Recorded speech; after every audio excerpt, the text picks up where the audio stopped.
Hey everyone, ready for a deep dive into becoming a membership administrator? We're talking acing that interview using RoleCatcher's amazing career guides as our roadmap. It's not just about what you know, right? It's about showing those interviewers you can walk the walk. Exactly. So let's jump right in. RoleCatcher highlights this big demand for membership administrators. Growing field both customer service and admin. It's wild. Makes sense, though. Organizations are really starting to see how crucial a well-run membership program is. Need someone who can handle the everyday stuff, sure, but also think ahead strategically about growth, member experience, the whole 9 yards. And speaking of experience, that first question RoleCatcher brings up is all about database management. You know, that classic, can you explain your experience with membership database management? Makes you sweat a little, right? Right, it can be a bit intimidating, but they're not just looking for a list of databases you've glanced at. It's about showing you can handle the heart of their membership program. Member data, renewals, reporting, all that good stuff, it all flows through that database. So how do you answer this without just, like, rattling off software names? Specificity, that's the key. Mention the systems you've used, of course, but then dive into those responsibilities. Did you input data, generate reports, maybe even analyze member trends? Paint them a picture of your skills. Okay, so less I've used Salesforce, more like I use Salesforce to manage a database of, say, 500 members, track renewals, create those engagement reports, maybe even spot trends we could use for targeted communication. Something like that. Now you're getting it. And if you can toss in some numbers, even better. Did you make a process more accurate? Did your reports lead to a jump in renewals? Show them the value you bring. Show, don't just tell. Which reminds me, RoleCatcher's AI resume builder helps with that, doesn't it? 100%. It digs into those job descriptions, figures out what keywords they're looking for, helps you sneak them in naturally, so your resume isn't just a boring list of duties. Clever. Okay, next question. How do you ensure member satisfaction and retention? This one's big picture, isn't it? Definitely big picture. They want to know you get the whole member journey, that you're not just fixing problems as they pop up, but actually getting ahead of them. So beyond the basics of problem solving, what wows them here? Think about times you went above and beyond. Did you set up a feedback system, make renewals smoother, maybe put together a welcome pack that got new members really engaged? So showing that proactive, keep members happy attitude. Got it. What about bringing new members in? Question 3 hits on experience with recruitment. This is where those marketing skills shine, but like tailored to membership. Less about selling a product, more about selling the whole idea of being a member. Right, exactly. This is your time to shine if you've done any targeted campaigns, community building, or even just crafting the right message for the ideal member. Don't just say, I know social media. Talk about the time you boosted new memberships by 20% with a Facebook ad campaign, that sort of thing. Now you're talking. Numbers, numbers, numbers. Show them you can bring in the right people and turn them into active members. All about that impact, which is something RoleCatcher's AI feedback really hones in on. Love how it goes through your practice answers, points out where you can make a bigger impact. Like having your own personal interview coach. Speaking of handling tricky stuff, let's talk member complaints. Always a fun one. Right. Question 4. How do you handle member complaints or concerns? What's the magic formula here? Emotional intelligence, my friend. Membership admins, they deal with sensitive stuff all the time. Interviewers need to know you've got the empathy to handle it all. So active listening, for sure. What else screams, I can handle this? Empathy, empathy, empathy. Even if you can't fix the problem right away, acknowledge how they're feeling. Then lay out concrete steps you'd take, maybe even turn that frown upside down. I'd first really listen to understand why they're frustrated, then offer a sincere apology and work with them to find a solution. Like that. Now you're speaking their language, showing that you genuinely care about their experience, even when things get messy. And let's be real, they will.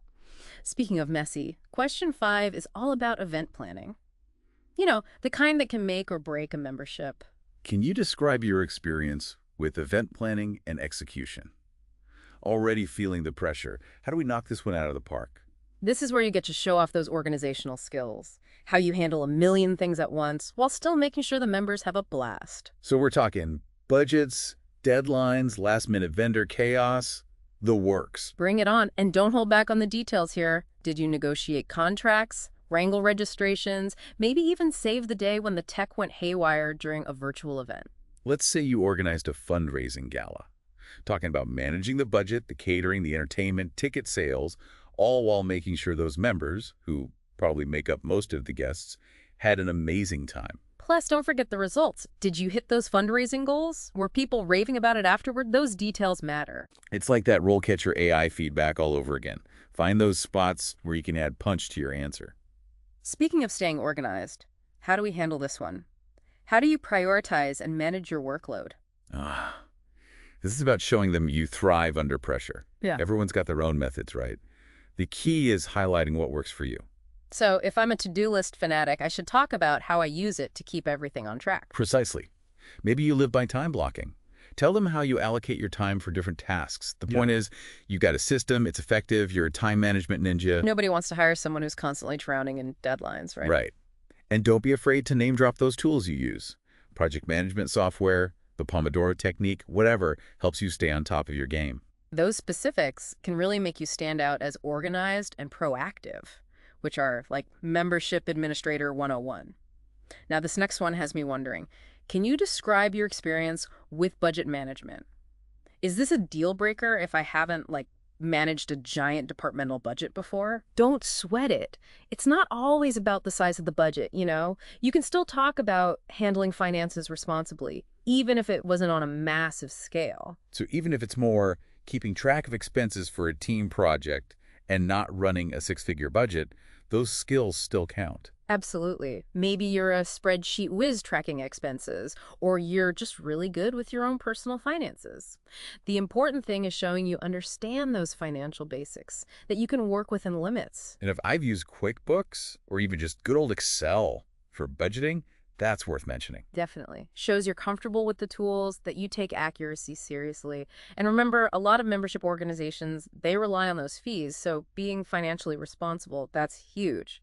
It's all about showing you've got that responsible approach, no matter the size of the budget you've handled. Okay, changing gears a little. Question 8. Can you describe your experience with membership marketing? Isn't this kind of similar to that membership recruitment one? You're right, there's definitely some overlap, but this one's broader, you know?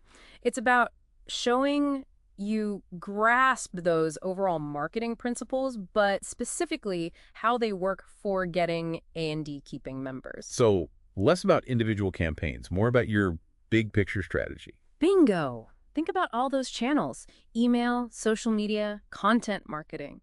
Do you know how to tweak your message to really resonate with different types of members? There's that targeted approach again. Instead of, I get social media, I could talk about building a content calendar, sharing valuable stuff about the organization, the perks of being a member, that kind of thing. Perfect. You've just shown you get content marketing, how it reels in those potential members. Now, member outreach and engagement, question 9.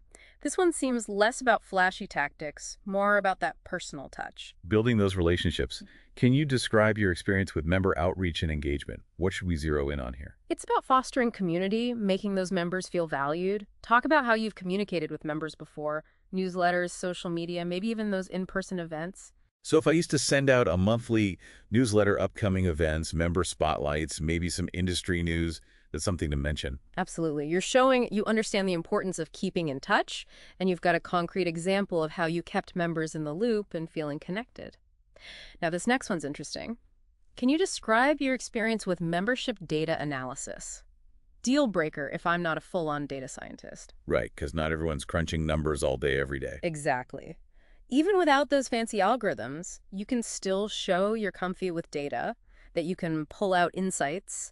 Maybe you've tracked membership trends on a spreadsheet or spotted patterns in who shows up to events. So instead of panicking about not being a data whiz, I can talk about using Excel to track renewals, maybe figure out which membership perks were really hitting the mark. Nailed it.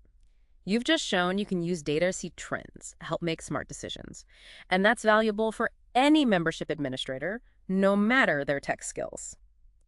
Speaking of valuable skills, this might be a good time to circle back to RoleCatcher's AI, how it can help you fine-tune those answers for maximum impact. Yes. I've been curious about their AI feedback tool.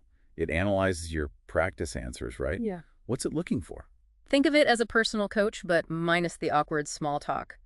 Clarity, conciseness, relevance, the AI checks it all. Helps you find those spots where you can beef up your answers, add detail, maybe adjust your tone to fit the role better. That's wild. So if I tend to ramble when I'm nervous, it might flag that and suggest being a bit more to the point. Exactly. Or maybe you're applying for a role where diplomacy is key. The AI can look at your tone, your language, make sure you're coming off as tactful and professional. It's all about putting your best foot forward. Sounds super helpful, especially for polishing those answers, making sure you're showcasing those skills and experience in the best possible light. Back to the interview hot seat. How do we handle the dreaded salary expectation question? What are your salary expectations? Yes. The question that can make even the smoothest talker sweat a little. It's such a tightrope walk. I don't want to lowball myself, but I also don't want to scare them off with a crazy number. Tell me about it. It's a delicate dance, but preparation is key. Do your homework. Sites like Glassdoor, Salary.com, they're your friends. They can give you a good idea of what similar roles are going for in your area. So have a range in mind, based on my experience, what the industry is paying, but maybe don't throw out a specific number right off the bat. Smart. You can say something like, based on my research and experience, I'm aiming for a salary in the range of your range here, but I'm definitely open to discussing the entire compensation package. Good point about the whole package. Benefits, vacation time, professional development, that's all part of the deal too. Speaking of strategy, let's flip the script. What about when they ask, do you have any questions for me? This is your time to shine. But not just any old questions. Anything you could find on their website in 5 seconds. Skip it. Right. No asking about their mission statement or when they were founded. Screams, I didn't even bother to look you up.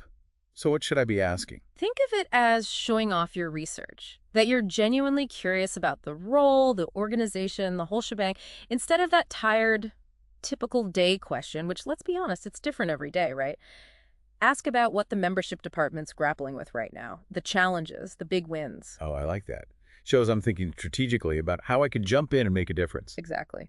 You can also ask about what makes someone successful in this role, specifically at their organization. Shows you're eager to learn, to grow, all within their environment. Proving it's not just any job I want, it's this job, this team. Okay, last one. Seems easy, but I bet it trips people up. Why are you interested in this position? Time to connect those dots. Don't just say, it seems cool, Talk about the skills you've got, the experiences that line up with exactly what they're looking for. So less, it seems like a great opportunity. More like, I'm all about building community, and in my last role, I actually boosted member engagement by, say, 15% by insert awesome initiative here. I'm stoked to bring that same energy and track record to this role. Now you're talking. You've got the experience, the passion, and you've shown them exactly how you'll bring value. That last answer, that's your mic drop moment. Make it count. Wow, we really covered a lot today, from databases to handling those passionate members. It's clear being a membership administrator, it's its own animal. It really is. But with a little prep, a little help from those RoleCatcher AI tools, anyone can walk into that interview feeling like $1,000,000, ready to wow them. Totally agree. I'm still stuck on how RoleCatcher can analyze those practice answers, give you that personalized feedback. It's like a cheat code for interviews almost. It's all about working smarter, not harder, right? Use those tools, put your best foot forward, and practice, practice, practice. Get comfy talking about what you're good at. And even if you don't nail every single question perfectly, that genuine enthusiasm, that passion for working with members, that goes a long way. Enthusiasm is contagious, my friend. Let your personality shine, be yourself, and show them you're not just clocking in, you're ready to make a real impact. So true. Well, I think we've given our listeners a serious leg up on conquering those membership administrator interviews. Absolutely. Go out there, knock 'em dead. And remember, if you hit a snag, need a little hand-holding, RoleCatcher's got your back. AI resume help, interview guides, the whole 9 yards. Until next time, happy job hunting.